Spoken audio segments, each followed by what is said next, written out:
Kisah Rasulullah Bagian 28 Salat Salat adalah satu di antara ibadah pertama yang diajarkan Allah kepada Rasulullah.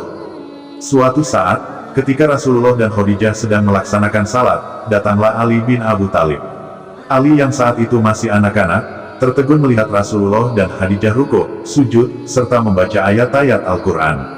"Kepada siapa kalian sujud?" tanya Ali ketika Rasulullah dan Khadijah selesai salat. "Kami sujud kepada Allah," jawab Rasulullah. "Allah telah mengutusku dan memerintahkan aku mengajak manusia menyembah Allah." Kemudian, Rasulullah mengajak sepupunya itu untuk beribadah kepada Allah semata serta meninggalkan berhala-berhala semacam Lata dan Uzza. Rasulullah pun membacakan beberapa ayat Al-Quran yang membuat Ali bin Abu Thalib terpesona karena ayat-ayat itu demikian indah. Ali meminta waktu untuk berunding dengan ayahnya terlebih dahulu. Semalaman itu, Ali merasa gelisah. Esoknya, ia memberitahukan kepada Rasulullah dan Khadijah bahwa ia akan mengikuti mereka berdua, tidak perlu meminta pendapat ayahnya, Abu Thalib.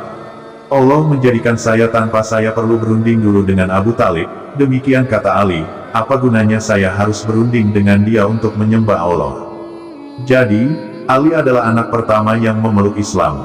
Kemudian, Zaid bin Haritsah, bekas budak yang ikut Rasulullah, ikut masuk Islam juga. Sampai di situ, Islam masih terbatas pada keluarga Rasulullah, istri beliau, sepupu beliau, serta bekas budak yang ikut beliau. Apa yang harus beliau lakukan untuk menyebarkan Islam lebih luas lagi? Beliau tahu betul betapa kerasnya dan betapa kuatnya orang-orang Quraisy menyembah berhala yang diwarisi dari nenek moyang mereka. Walau demikian, Islam ini harus disebarkan, betapapun kerasnya perlawanan orang. Keislaman Abu Bakar. Abu Bakar bin Abu Quhafah dari kabilah Bani Taim adalah teman akrab Rasulullah sejak zaman sebelum Rasulullah diangkat menjadi utusan Allah. Rasulullah amat menyukai sahabatnya itu karena Abu Bakar adalah orang yang bersih, jujur, dan dapat dipercaya. Suatu hari, Abu Bakar mendengar desas-desus tentang Rasulullah. Beliau segera keluar mencari sahabatnya itu. Ketika mereka bertemu, Abu Bakar bertanya kepada Rasulullah, "Wahai Abu Qasim, ada apa denganmu? Kini engkau tidak lagi terlihat di majelis kaummu dan kudengar orang-orang menuduh bahwa engkau telah berkata buruk tentang nenek moyangmu dan masih banyak lagi yang mereka katakan." "Sesungguhnya, aku adalah utusan Allah," sabda Rasulullah. "Allah mengutusku untuk menyampaikan risalahnya. Sekarang, aku mengajak kamu kepada agama Allah dengan keyakinan yang benar. Demi Allah, sesungguhnya, apa yang kusampaikan adalah kebenaran. Wahai Abu Bakar, aku mengajak kamu untuk menyembah Allah yang Maha Esa, yang tidak ada sekutu baginya, dan janganlah menyembah kepada selainnya, dan untuk selamanya kamu taat kepadanya." Rasulullah memperdengarkan beberapa ayat Al-Quran. Selesai Rasulullah berbicara, Abu Bakar langsung memeluk Islam.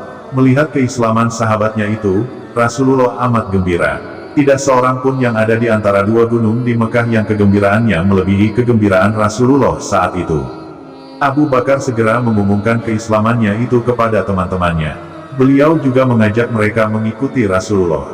Dalam waktu singkat, Utsman bin Affan, Talha bin Ubaidillah, Zubair bin Awam, dan Sa'ad bin Abi Waqqas pun menemui Rasulullah dan masuk Islam. Keislaman Utsman bin Affan. Utsman bin Affan menuturkan sendiri tentang keislamannya. "Aku datang kepada bibiku Urwah binti Abdul Muthalib untuk menjenguknya karena ia sakit. Tidak lama kemudian, Rasulullah datang ke tempat itu juga dan aku perhatikan beliau. Waktu itu, tampak jelas kebesarannya.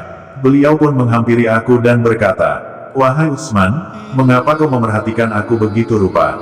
Aku menjawab, 'Aku merasa kagum terhadap engkau dan terhadap kedudukan engkau di antara kami. Aku juga kagum dengan apa yang dibicarakan orang-orang mengenai dirimu.'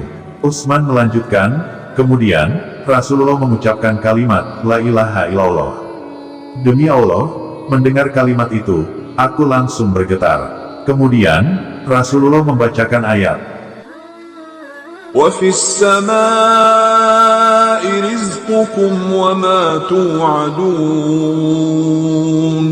فَوَرَبِّ السَّمَاءِ وَالْأَرْضِ إِنَّهُ لَحَقٌّ مِثْلَ مَا أَنَّكُمْ تَنطِقُونَ."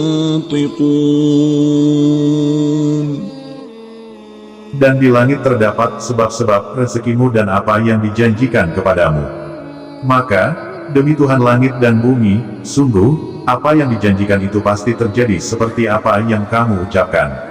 Quran Surat As-Sariyat ayat 22-23. Kemudian, Rasulullah berdiri dan pergi keluar. Aku pun mengikuti beliau dari belakang.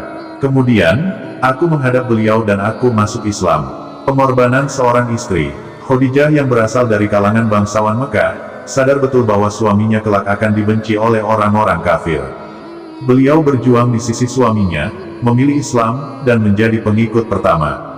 Khadijah menukar segala harta miliknya dengan kejayaan Islam yang tidak pernah beliau nikmati. Bersambung.